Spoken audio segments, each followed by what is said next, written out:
Du coup, là, je viens de rentrer de l'école et je me suis dit que ça pouvait être sympa de vous présenter ma lecture du moment, qui est L'Empire des femmes 2. Du coup, c'est la suite de L'Empire des femmes 1, logique.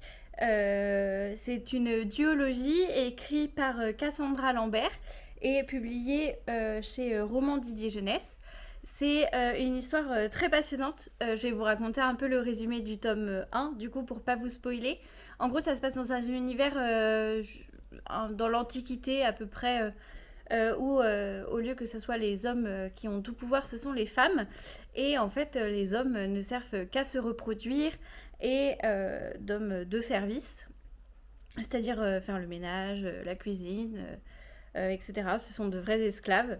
Et en fait, on suit Adonna, qui est fille d'une grande personnalité politique de Sapensia, il me semble, qui est le pays principal de l'histoire. Et en fait, Adonna, elle est un peu contre tout ça. Elle se demande pourquoi on traite les hommes de cette manière, parce qu'en fait, elle a un frère jumeau. Et en fait, du coup, elle voit vraiment la différence entre les deux éducations.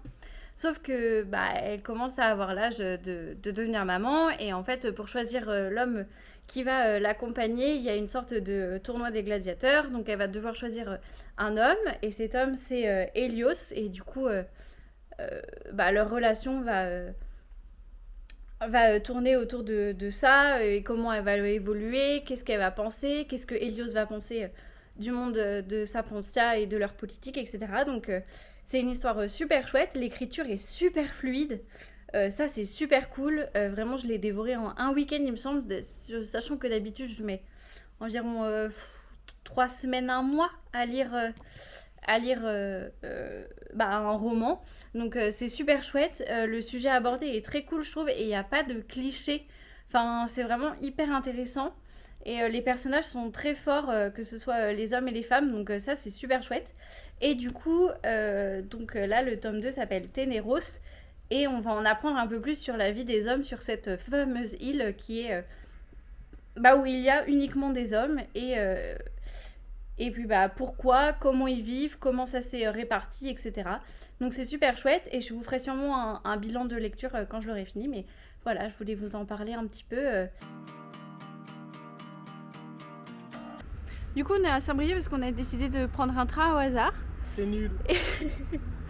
Et c'est pas trop ouf comme ville, il n'y a pas grand chose à faire.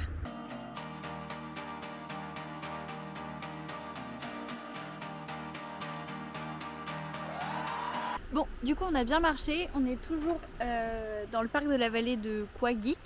Et là, on se dirige toujours vers le port, mais on a trouvé des petits coins super sympas avec plein d'eau, plein d'arbres, etc. J'ai pris pas mal de petits plans, donc vous pourrez voir ça. Soit vous avez vu, soit vous allez voir.